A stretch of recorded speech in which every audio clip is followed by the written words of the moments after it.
Today's project is a beautiful resurrection display featuring the message, "He is risen." I made this one from oak, mahogany, and maple, but you could use any hardwoods that you have on hand. Cutting the words, "He is risen," will be challenging for a scroll saw beginner, but I'll give you some tips that will prove helpful not only on this project, but anytime you need to cut letters on the scroll saw. Join me in making this inspiring piece of home decor. Easter's just over a month away, and having online sales and retail sales, especially the online, anything I want ready for Easter needs to be ready very soon.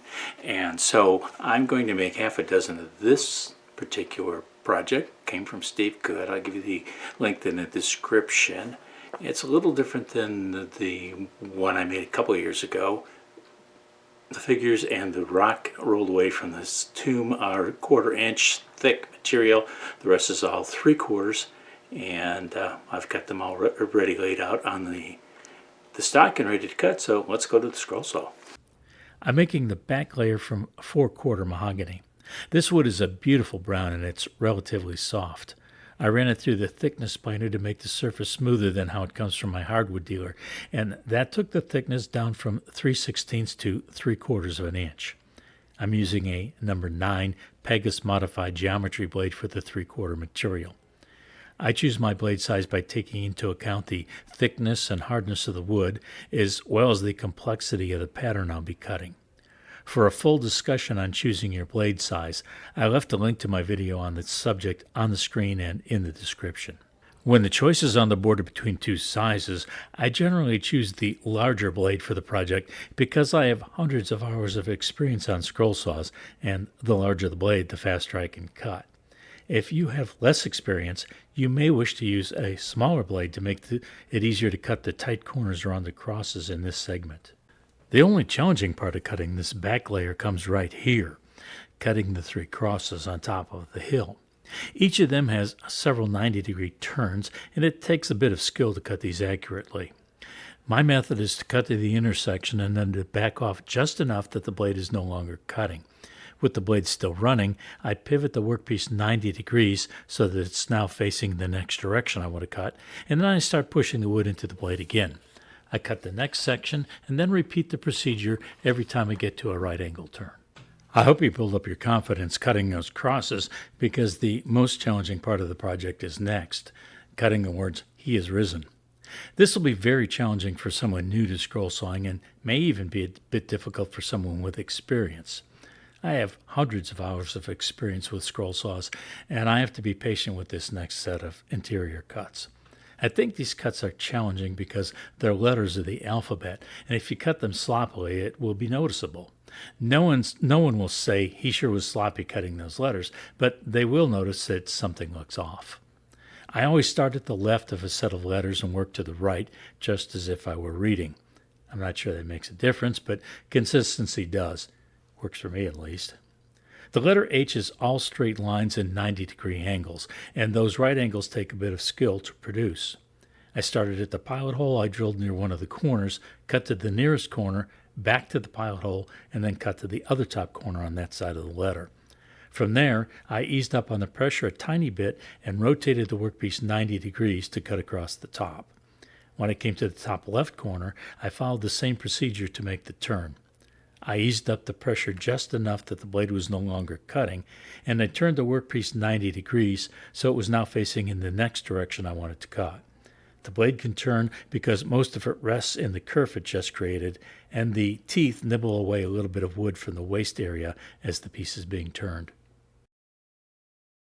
It only takes a few seconds to loosen the upper blade holder, push the arm into the upper position, where it will hold, thread the blade through the next pilot hole, tighten the blade again, and start cutting. For the E, I cut across the top first, then down along the back side to the bottom, made a 90-degree turn, and cut the bottom horizontal line. Then I made the cuts for the middle part of the letter, the top, and the bottom. The order in which you make these cuts doesn't matter. It's just the order which I chose to make them at this time. You can just as quickly start at one corner, follow a line in either direction, make a turn at the end of that line, and keep going one line and one corner at a time. Make the cuts in the order most comfortable to you, and make consistent, sharp corners. I made the cut for the cave opening first. It's simply a matter of following the line around. There are some twists and turns, but nothing difficult. This is one of those places where you can make a small mistake and it won't make any difference. Once you remove the pattern, no one will be able to see that you didn't follow the line perfectly. That leaves the extended cut for the top of the hill. Since the bottom of this part is a straight line, I lined the pattern with the wood's edge, which saved me from having to make a long cut. Whenever I have a long straight line, I try to align the straight edge of the pattern with the edge of the wood. The scroll saw is not the best tool for making long straight cuts, plus doing it this way saves wear and tear on the scroll saw blade. These blades only last a short time before needing to be replaced, and 3/4 oak will wear out a blade quickly. All the remaining parts are 1/4 inch thick, so I switched from a number 9 to a number 3 Pegasus modified geometry blade.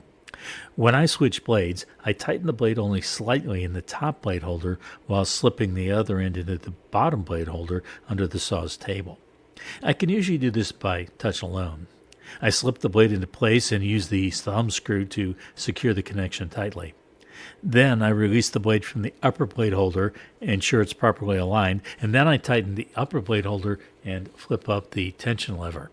I pluck the blade a couple of times to check the tension, and then I'm ready to start cutting. The stone which had been rolled away from the tomb is made from oak, and I cut that first. It's an easy cut with just a few twists and turns. If you don't have a lot of scroll saw experience, I recommend slowing down the blade if you have a variable speed saw. The cut is less aggressive at slower speeds, and it doesn't require much effort to cut through 1/4 inch material. One of the figures has 2 interior cuts, so I used a 5/64 drill bit to make the pilot holes for those. Anything larger would be too big for the space, and anything smaller might not have been big enough for the blade to fit through. Those 2 cuts only require a few seconds each to cut, and they add more realism to the figure. The outside cuts for the 3 figures aren't challenging to make, but they do require some tight turns. I found the blade was a little too aggressive for these, so I slowed down the motor speed.